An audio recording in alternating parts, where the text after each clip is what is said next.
So you've probably seen this wall of movies behind me, but never really been able to get a good look. I got some weird stuff in here. Most of it I got from Goodwill, garage sales. Some things I did actually purposely seek out on eBay and Amazon. Did you know Amazon, in certain cases, still sells VHS tapes? And I don't mean like used, I mean brand new VHS tapes. I bought this on Amazon, from Amazon, not a third-party seller. Just like a few months ago. By the way, City on Fire, excellent movie. Excellent movie. Oh yeah, I got a mass of unsorted tapes down here. Not gonna lie, I'm kind of ashamed of it.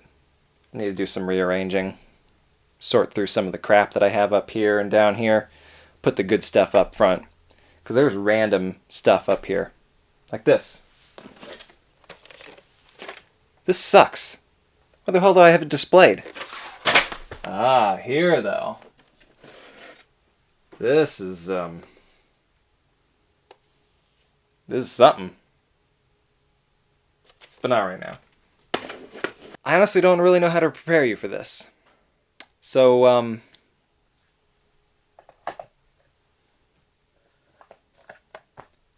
Irish Power Rangers. Yes, the Mystic Knights of Tirnanog. Chaim Saban's attempt to merge Irish folklore with formulaic children's television. And it honestly wasn't terrible. I remember watching this religiously as a kid. My friends and I all liked it, and we even tried to come up with our own characters. Drew up characters, drew up little comics, planned out scripts. This was a thing we did. And it was mostly because of this show. So my nostalgia value is pretty high on this. However, it probably doesn't hold up. If any of you remember it, you probably remember it the same way that I do. And upon further review, you'll see that well, let's just take a look at it. Now, it's been a long time since I've seen this show. 1998? Seriously? Holy crap, I wasn't even 10 years old yet. Well, let's see how this holds up.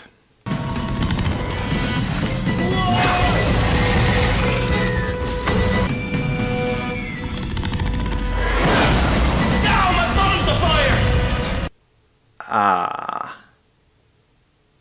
I see. Alright, beginner's guide to CGI lessons aside, what is this show? Mystic Knights of Tirnanog is one of those guilty pleasure childhood shows.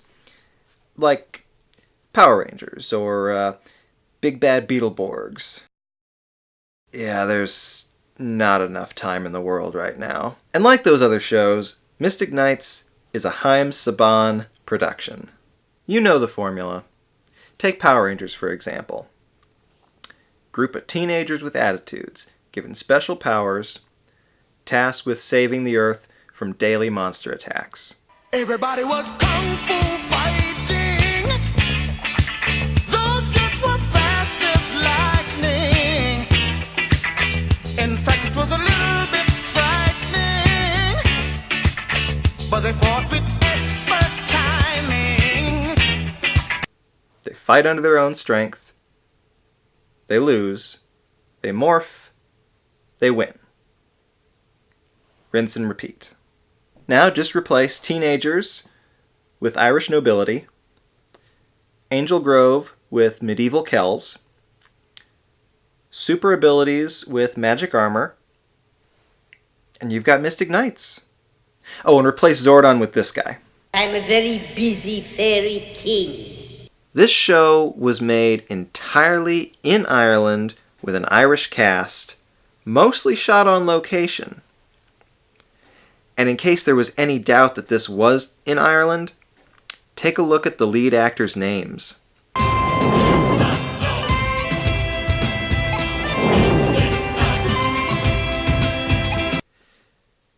They don't get much more Irish than Lachlan O'Marion. Just in case you had any doubt. Finally, the shore of the south. Oh, man. That right there sets this show a little higher in my standards. Forget about looking at scenes of Angel Grove, that vast desert, stock footage of Japan. You don't get shots like that in Power Rangers. Even though the show is basically a carbon copy of the Power Rangers, the setting and the production design are different enough from that show that it feels fresh. And to the show's credit, it actually utilizes and stays pretty respectful to a lot of Celtic folklore. For instance, the fairies are said to have made the magic armor and weapons out of precious metals like gold and silver. Ages ago, long before the little people, the ancient ones turned silver and gold into magical armor, imbued with the powers of the elements of fire, earth, air, and water. It was created to bring peace to the island. And this is important because in Celtic folklore, fairies can't touch man-made metal like steel. Way to go, Saban. You studied. Alright, so we've seen the bad CGI, we saw the little dragon bit. How does the show actually start? Let's just start at the beginning. The 3rd Battalion was quite thorough. There are no survivors, sir. Aye. Oh, wow. Wow, that's really heavy for a kid's show. These Kel soldiers won't be causing us any trouble.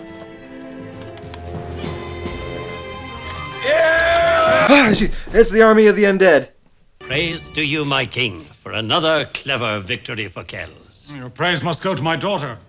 The ambush was her inspiration. Unfortunately, that tactic can only be used once. How did the opposing army fall for that? Do they think they killed him?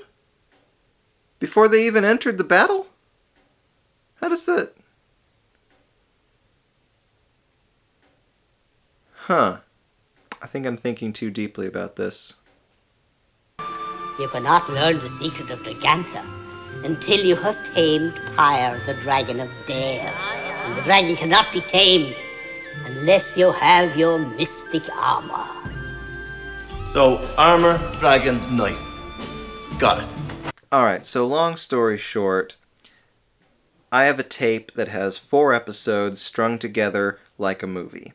They're not the first 4 episodes, but they're early on in the series, showing how each member of the team gets their mystic armor.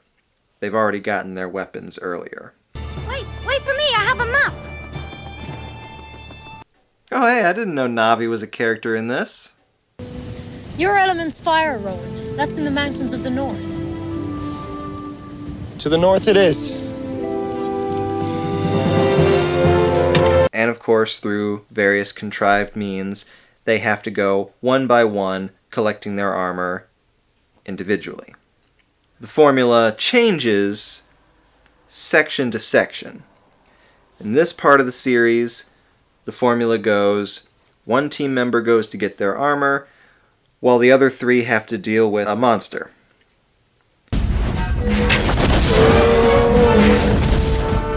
Quick! This creature is too much! We need more power! Yo, Rowan, you gotta do that right there, man. This is a kid's show. That's better. They can't beat that monster. Once the other guy gets their armor, they come in and finish him off. And I'll give the show this much credit. They don't stick with that formula. Because once that's done, they gotta move on to something else. The formula changes once they all have their armor. Unfortunately, I can't share any of those with you as I don't have them. As far as I can tell, the only episodes ever released on home video are these 4. And strangely enough, the only clips I can find on YouTube are all in German. Das sind höchst unangenehme Neuigkeiten. Diese Allianz macht Kells unbesiegbar. Vorsichtshalber würde ich einen Angriff auf Kells vorschlagen. So first up, Rowan has to challenge the Ice Lord. Based on the dragon, I'm really interested in what this Ice Lord is going to look like.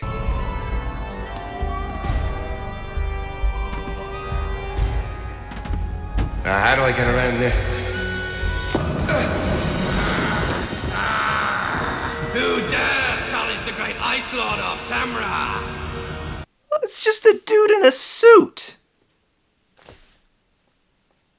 I mean, I'm all for practical effects over CGI, but I don't know, it seems like a cop-out to me.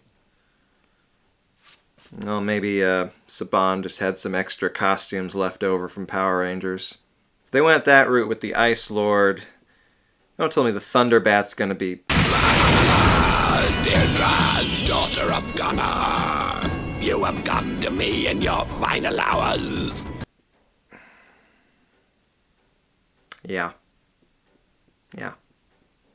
And the Sea Serpent? I have you just where I want you, Sea Serpent. I have come to collect my armor. That would be impossible. Yeah, of course. Rockwolf? What's this? A petty thief?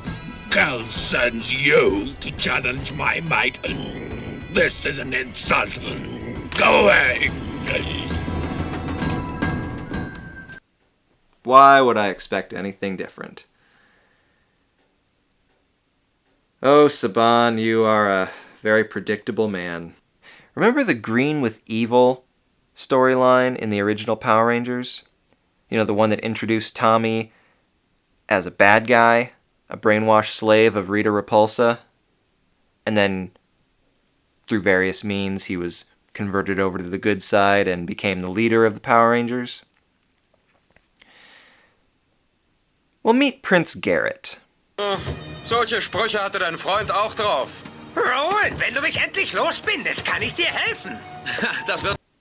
As I said earlier, the only clips I could find are all in German. Sorry. But wannabe Vanilla Irish over there is our Tommy. He enters the series as a double agent for the evil Queen Maeve, and eventually finds his way to becoming the 5th member of the team, the Mystic Knight of Forest.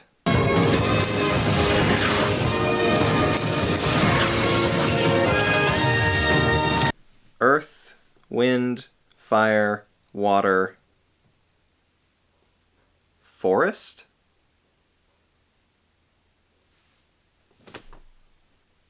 They didn't have anything else. But while the first 4 fought dudes in suits to get their armor, Prince Garrett fights a fucking giant spider. Spinnen! Ich hasse Spinnen!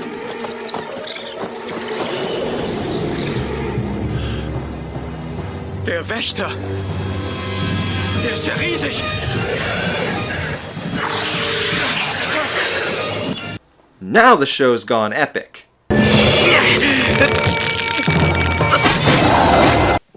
My apologies to any arachnophobics in the audience. Prince Garrett enters the show about halfway through the first season. Well, the only season. A second season was planned, but funds for that ended up getting put towards another Power Rangers project instead. So you know that there's a new Power Rangers movie coming to theaters later this month. Produced by Chaim Saban himself. Yes, the old man is still kicking and still producing crap. I'm totally going to go see it. And of course, there are toys out to promote the movie. I was at Walmart the other day, walking through the toy aisle, you know, as you do, you know. And they had a lot of brand new Power Ranger toys. But here's the thing. They weren't just promoting the movie. They were promoting the old show. Look at this. Look at these toys. These are not models based on the new movie. The Rangers don't look like this. Lord Zed is not in the movie. Goldar is not in the movie. Or maybe he is. That'd be awesome if he were. But I guarantee you he's not going to look like this. These toys were not meant to tie in with the new movie. These toys are not meant for children watching the new movie. These toys are a cheap cash-in, a way to steal money from gullible millennials who will just...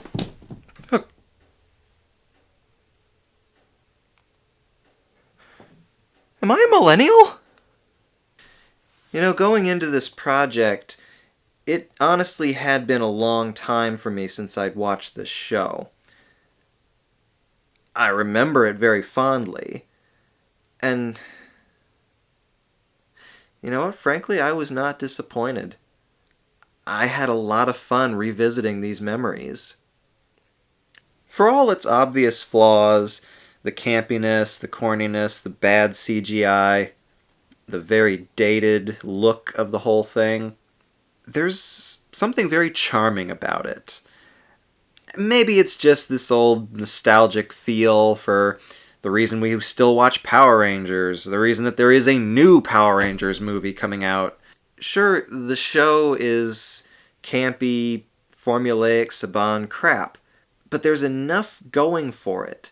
It's different enough, it's foreign enough to make it feel fresh, to make it feel like there's something more to it. Sure, it was produced by a 60-year-old Israeli man, but if the name Lachlan O'Marion doesn't give it away, it's an entirely Irish production. Something that we don't see too often in the States. And there's definitely something to be said about that. Sure, it didn't last more than one season, but that one season was over 50 episodes. Being 8 or 9 years old when this show came out, they left a big impression on me. Pretty sure I had a few of the toys, too. God, if only I still had those. And maybe it's just because I liked it as a kid, and I have very fond memories, but rewatching these first 4 episodes again, they were just as enchanting as the first time I saw them. Sure, the CGI makes you laugh now when it used to impress you, but there's still a genuine story in there. Yes, there's a formula to it, but the actors are having fun, and there's enough of a break from the usual that makes it stand out on its own. That alone is enough reason to give this a try. If you've never watched it before, try it out. If you have vague memories of watching it as a kid and want to relive it, go for it. And if the current trend in theatrical releases is any indication, now is definitely the time to relive these memories. Who knows? In 10 years, there may be a Mystic Knights movie on the big screen. Actually, that'd be kind of cool. Get on that, Ireland.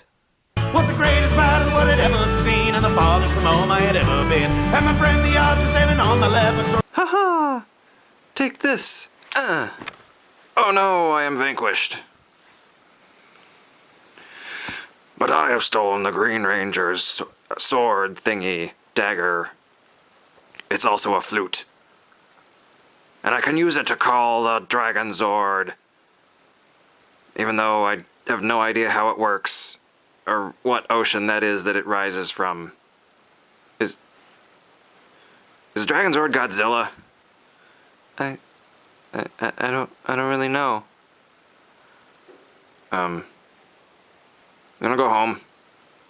Yeah, I'm tired. This suit's making me sweaty.